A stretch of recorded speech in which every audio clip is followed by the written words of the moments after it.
Hello, happy Friday.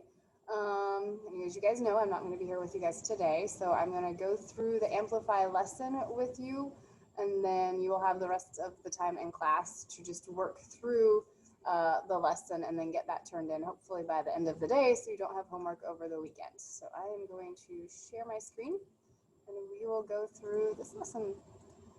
Do not forget to turn in your grammar assignment. Make sure that that is handed in, at least by the end of the day, because I am going to check for those. All right, so we will be working in lesson 9, subunit 3. I'm not there to start the class, so it might, you just have to kind of find it on your own, which you should be able to do. You guys all know how to do that.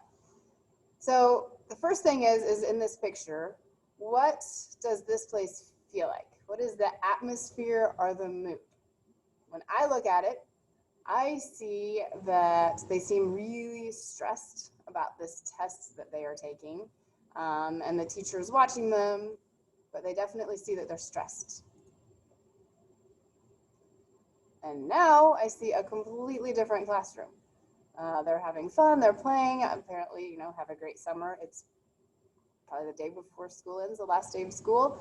They've got cupcakes and food, and it's just a completely different mood and atmosphere than that first one was when they were taking a test. So that is your setting. So in a story, you may not always have a picture to show you what is happening, but you still have the descriptions from the reading to help you figure out the setting and the atmosphere or mood of what is going on in the story. So you have this here, and I will read that to you guys. You're just paying attention to how she describes her home. We lived in a big building in one of Shanghai's nicer neighborhoods.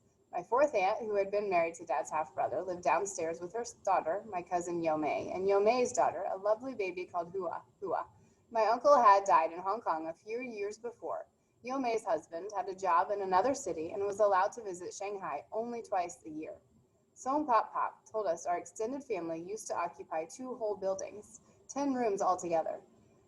Then they all moved away, and only your family and your fourth aunt's family were left. Your family only has 1 room now. It's just too bad. She shook her head sadly. But I didn't feel that way at all. I loved our top floor room. A huge French window and a high ceiling made it bright all year round, warmer during the winter and cooler in summer. The kitchen on the landing outside the room was small, but I didn't mind. Our room was 10 times as big as many of my classmates' homes and 100 times brighter. Best of all, we had a private bathroom, a full-size room with a sink, a toilet, and a tub. It was almost as large as some families' entire homes. Many did not have a bathroom at all, or even a flush toilet, and very few had a full-size bathroom that they did not have to share with other families. My family was also special in another way. Sometimes on Saturday evenings, some of Dad's colleagues would visit. They called these gatherings Yang Salon. I did not know what salon meant, but I loved them. They were wonderful parties. Mom would make her famous beef soup, and Grandma would bake her steamed buns. We children would help Song Pop polish the mahogany table and Grandma's 4 prized red and gold dowry trunks until we could see our reflections in the wood and leather. When the guests arrived, we greeted them as uncle and aunt as a sign of respect and bring tea to each of them. Most of them were actors from Dad's theater, and they were all talented. There was Uncle Zai, a young actor who had excellent handwriting. Every time he came, he would take some time to help me with my calligraphy. There were Aunt Tiana and Aunt Wu, so young and handsome, Uncle Tian and Aunt Wu, so young and handsome and well-dressed that the neighbors noticed every time they rolled up to our building on their new bicycles, and called them beautiful couple. There was Uncle Fan, who had been Dad's friend since college. When he arrived, the discussions immediately became more interesting. His enthusiasm about whatever movie or play he had seen recently was contagious. And there was Uncle Bao, a playwright, who smoked cigars and let me sit on his lap. Although he spoke less than the others, his comments were always worth waiting for. Conversation flowed so fascinating that we did not want to go to bed, no matter how late they stayed. Until the audition, I felt like the luckiest girl in the world.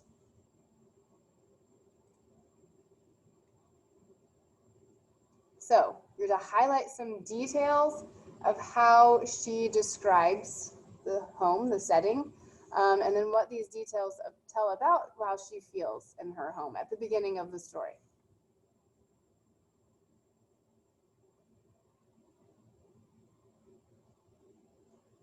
Okay, So you'll do that. Some things to think about. She talks about a big building, so she's proud. A nicer neighborhood, privileged, maybe, a little bit special. A huge French window, happy, lucky, bright all year round, warmer during the winter, 10 times as big as many of classmates' homes and 100 times brighter. So again, where they have more money than some of the others. And 4 prized red and gold dowry trunks that she's very proud of that her grandma has. So finished answering that question. Okay, so now we're into a search in passing, which is chapter 8 in Red Scarf Girl. And you're going to think about how she feels about her home now. Okay, as I'm reading, you can highlight the details in the setting. The apartment was a mess. The middle of the floor was strewn with the contents of the overturned chests and drawers. Half of the clothes had been taken away. The rest were scattered on the floor along with some old copper coins. The chests themselves had been thrown on top of each other when the Red Guards decided to check the walls for holes where weapons could be hidden. Grandma's German clock lay upside down on the floor with the little door on its back torn off.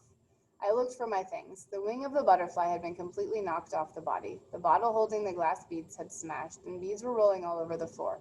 The trampled candy wrappers looked like trash, and the stamp album was gone forever. So what do these details tell us about how she's feeling after her home was searched?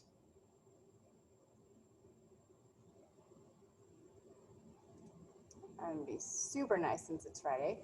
And we will skip to, after you finish this activity 4, you can skip to activity 8, your exit tickets.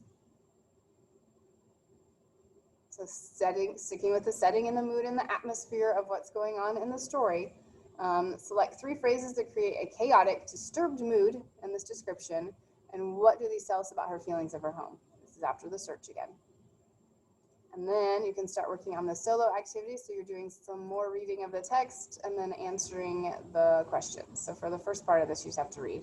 And then you'll go in and answer your questions like you're used to with the Red Scarf Girl.